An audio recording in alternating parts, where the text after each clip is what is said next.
I chose mine because a little birdie told me that they are one of your faves. Ha! Jodeci. Absolutely! Yay! That's the first one. Let's go through the emotions, baby. Okay. All right, so cool.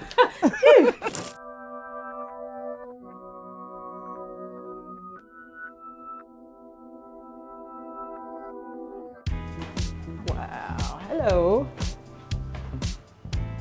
I am back in time. Estelle. Hello. How's it going? I'm good. How are you? I'm good, thank you. Good to see you. Nice. So how does it feel to be back home in London? Cold. I'm joking. No, it's good today. It's good today. It's a nice day today. I love that. So how is Estelle, beyond just how you're feeling right now? Yeah.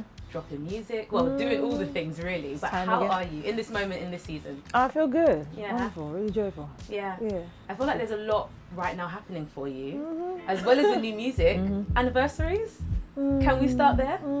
So 17 years. 17 years. When you hear that number, what do you feel? Like I'm doing something right. Yes, I agree. What are some of your fondest memories?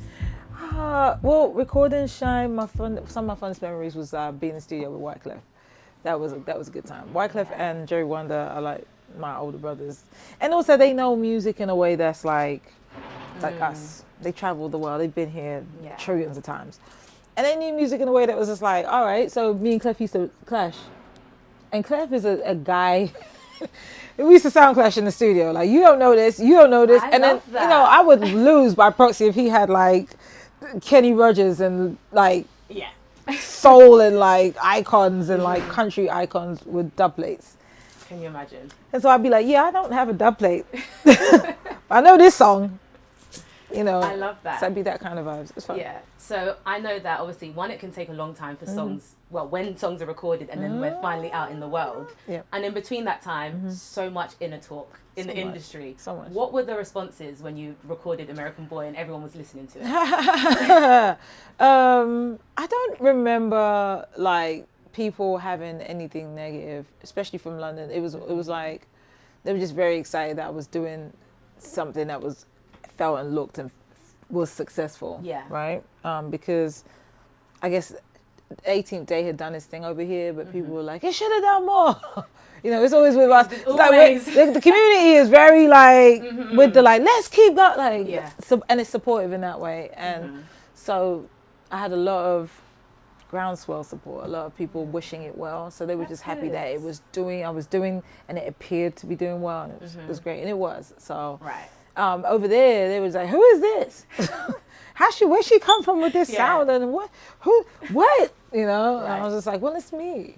You know? I love that. Like, I feel like there's going to be something in there that I feel like you got to, Oh, thank you, darling. So as well. There we go. Andrea True. Oh, all right. Let's go. I got one. Ready? I've got one too. Okay. Record you should listen to. Okay. So am I going first? Do I have to do a reveal? Okay. I don't feel like mine's going to be as great as yours. It's good. But I chose mine because a little birdie told me that they are one of your faves.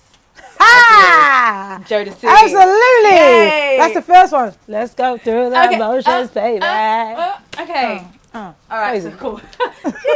So what am I listening to? You're listening to D Train. Oh. You're the one for me. Okay. I'll be honest with you. I don't know that man, but I bet I know the song. You know the song. I absolutely know the song. You heard this. Your parents play it, or your family plays it in the house. When I drive, I listen to like Rare Groove because it just makes me feel at ease. Come on. And this guy, he looks like he could be like maybe. He could have been around in the 90s, low key. Easily. Right? And he was definitely early 80s. And he's one of the ones, like, D-Train is hugely underrated, but you know these songs. For sure. You know this record. Yeah. And it's just a good, fun-ass, like, shoulders. Yeah, it's a good time, Oh, 100%. So, okay, I'm D-Train. I'm going to listen. We'll do that switch. No, my household was a Rare Groove household for real. You know it. Yeah. Okay, D-Train. D-Train. I like that.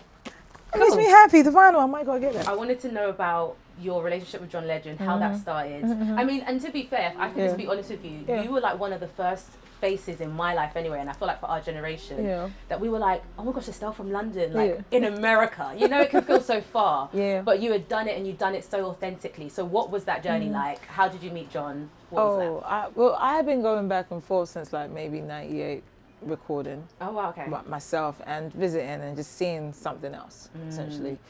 It was the land of like music that, you know, I worked in a record shop when I was like 18, 19. I met a lot of people, and I met a lot of producers. So it wasn't a tough, it was just new. You know, it wasn't tough. I want to say, I hate to say it was like, oh, it was tough, it was a wild season. No, it wasn't. It was like, oh, I'm out here, like, you know, and I'm from hip hop, so it was a certain amount of like, I know time to myself. Yeah. You know, I've been around guys my whole life. No time to myself in that side of the industry, and I did. But meeting John in LA with Kanye was via Kanye. I met him at the chicken shop at Roscoe's. Yeah.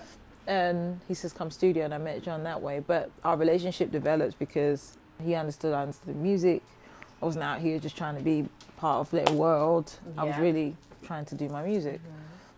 And he would take me on tour with him when my album released and his album released. And anytime he would pop out, he'd be like, come on, do some. He learned from me because he got from me too, because it was like he was out and around in London with me, seeing like real credible places because I was in the scene. Of course. So he would, you know, it balanced itself out per se. Yeah. Yeah. Did you feel like you ever had to limit, because obviously you rap, you sing, you write, did you feel like you ever had to lean into one more than the other, or were you always able to kind of just freely lean into both? It was for me, the rap and singing question came up a lot. Well, which one do you want to do? And I was like, as Lauryn Hill exists, you asked me to choose. Imagine. She's right there.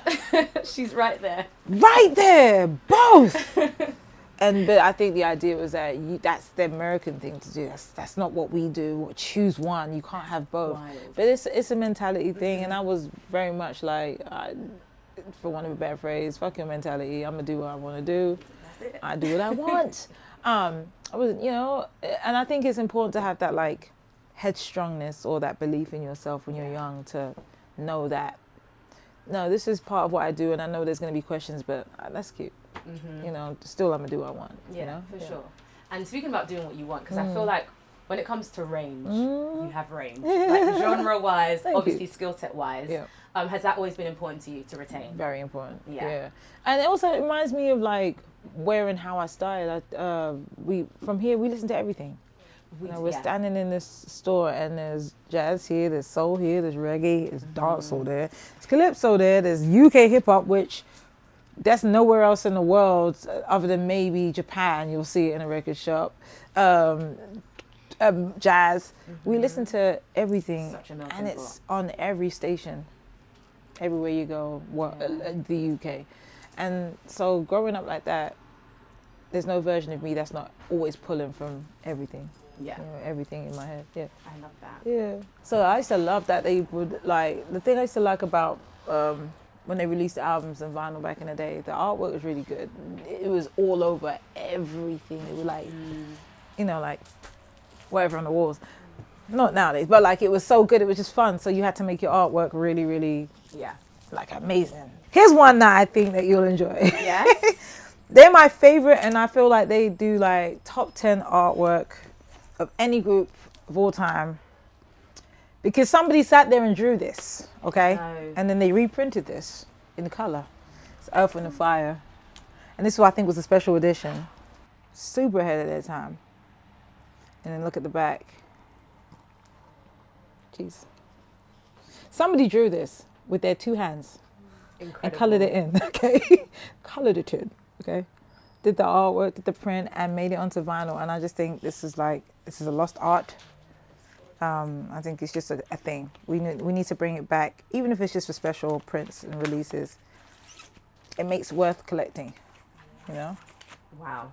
Yeah, I'm a vinyl. You definitely won. So, yeah. But no, this is a good one, trust me. But that is impressive. That's one of the ones. I did. Miss Janet. Because as well as it just being Janet, do you know how iconic a face you have to have to just say, this is the artwork. This is it, listen, buy it. I feel like she took inspiration from Dianna Ross For sure. and the Supreme. So when Dianna Ross came out solo, I should be in music. historian. When Dianna Ross came out solo, she had one of her albums and she was just kind of like hands on her head like this, and it was just her face. So kind of similar. I did a similar one for my album, All of Me, too. So I recognize the references. But like this to me is like a rip from Dianna Ross and the Supremes. I love that. But stunning though. Like it was, we needed to see Janet in her I'm Janet era. You know, not Miss Jackson if you're nasty. I'm Janet. It's just me. Yeah, this one's a good one. And then obviously love the back as well. I mean, like, shit. This is big Leo energy. I heard she's a Leo. This is a big Leo energy. Look at my abs. You will live. You will deal. Front face, abs second. That's all I got. You know? Yeah. Good one, right? Yeah, it's a good one. Yeah. Who would be your all-time artist? I know that's a tough question, but all-time, hands down, favorite artist. That's tough. That is a tough question. Well, you do one man, one man, one woman? Okay. Oh, That's a good one. Okay, it's thank easier. you. Yes, it is easier. Okay. All-time favorite man, Stevie Wonder. There's no one like him. Don't make no damn sense. All-time favorite woman, Ella Fitzgerald. Lovely. Because if I could sing like her, in the range of her, in the general vicinity of her, you would never get another album out of me.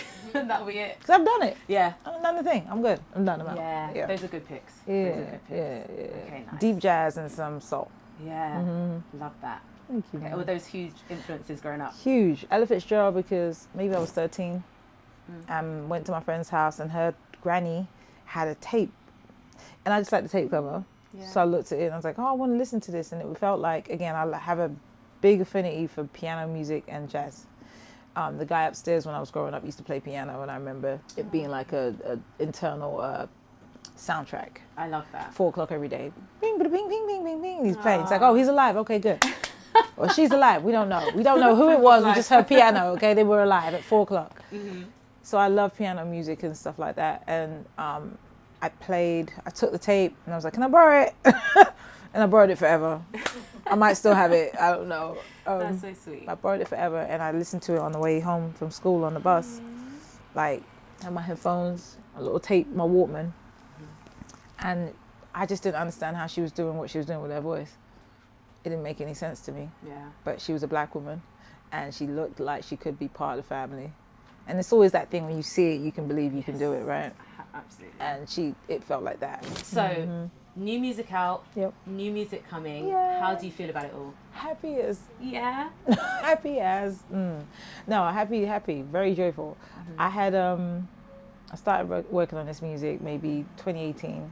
And it was purely because everything sounded like death and destruction. But you know what I mean? Like, think about what everything sounded like back 2018. Death and destruction is harsh, but I mean, it felt so dark, and everything felt like we were diving off cliffs into the deep abyss. And I was like, I don't want to dive off anything into any abyss. I want to be happy. I want when I go outside to actually dance, to actually have a good time. And I don't mean choreographed dance. I mean like just let loose, just the vibes, you know? I thought about growing up, and I thought about just how when I'm in my most joyful moments and feeling when I'm outside. And my friends always they call me a fairy. Like, because when you're outside, you just be off somewhere. And I'm like, absolutely, because I left my house. Yes. Okay? If I leave my house. Make it make sense. If I leave my house, I'm going to have a good time. Yes. But it just felt like nothing was out there other than real old school that I could dance with, or I could have fun to. So when I do go outside and I go dance, my friends play Stevie Wonder and they play reggae for me, and they see me walk in. I'm friends with the DJs, just automatically they're always like, "Oh, Estelle's here. Okay, okay, she's here." And I'll sit down if I'm not feeling it, but I'll get a drink and then I'll just go home. And it's not on purpose; it's just how you feel. So like some of them were actively like, "You're gonna dance today," and then they will put on like Stevie's "Do I Do," and I'll be like, "What? Let's go." You know, like they know songs to trigger me, but then it was just like, okay, if you stay in that vein, I thought to myself, there's a whole lane of music that we forgot about that touches light in us in a way that music today doesn't, you know? So that was the intention with it for me. I said, no, I want to make music that speaks to people's life, that makes people feel joyful, that gives you something. We all have the ability to love. And I feel like we all need to get back into it in whatever, however it comes to you. Try your best, give yourself grace, but aim for that, you know? And here's a bunch of records that can help you. Yeah. Yeah. And is there anything additional that you'd want this record to say to the world? Yeah. Or is that the instruction? That's the instruction. Be happy. Yeah. We have it. We have it in us. And if it spawns and helps somebody else, awesome. Another artist, I love that. If it doesn't, I don't know. I feel like that's you and God. If you don't feel it, all the best. It's you and God if you don't feel it. But no, my aim is to like put light back in the world and to help and to just do what I'm supposed to be doing with my purpose. And if it helps to inspire other artists and other people, well, I'm on the line of like Earth, Wind and Fire and Janet and and all the people that are sitting in here. Yeah. Orchestra or house band? Oh, orchestra. Nice. I played with one for the first time maybe a few months ago in December in Miami, and I tell you, I just stood there in awe, like, it's Disney. It felt like it's next level, isn't it? It's something else. Yeah. It's 500 people going. So this particular line feels and then and like you got the timpani guy who's probably dancing between this and the percussion and just watching them all in action. It's that unity. Oh, they my move God. as a united front. And then you got the guy who's in charge of the rhythm section, and you got the guys in charge of the orchestra. Yeah. And it's just like, how are you all doing this? This is just like, it's magical. Okay. It's a good time. Speaking of Miami, Miami or Ibiza? Ew! Oh, I miss Ibiza, so I'm gonna say Ibiza. Really? Yeah. Okay. I've been to Miami so many times. Okay. Fair enough. Songwriting in a group or songwriting on your own? On my own. Really? Yeah. Yeah. You have to contend with people's things, issues, stuff. Ooh. And also some people, it's fun. When I get in, I like to pray and then go in and ask God and then just not overthink it. People sometimes come in the studio and do a whole like, well, what do you want to do? And it's a physical thing. Okay. You know, I hear this and it's like, and you're like, stop moving. Yeah. Like, put your hands down. Like, well, you sit just down. said you're a feeler, so that's not. It's the opposite. And I'm Exactly. sitting there like, I'm just gonna sit here and wait, and then they're gonna play something, and then it's gonna come, and it's gonna be less than an hour. We don't have to do all of this. Yeah. We don't have to sing a trillion melodies. We don't have to do none of that shit. We can just trust what comes. Okay. You know, like pray, trust what comes, and put it out. Just be the vessel. Be the vessel. This young lady, she gets it. She gets it. Yeah, just be the vessel. Stir the pot a little bit. Yeah. UK crowd or US crowd? Oh, both. There's no stirring the pots. It's not this or that. It's both. It's both. That's a good answer. Yeah. All right. It's true. That's good. She's like, I wanted one or the other. Controversy. No, it's drama. It's both. No, it's really both. That's good. Yeah, it's nice to hear the similarities. We're always looking at the differences. You know. But it's nice to see like. It's exactly that. Yeah. We're more alike than we are different. We all just want to be seen, heard, loved, affirmed, and have a good time. Low key. Think about it. We're gonna get with the new music. For sure. Absolutely. Boogie time.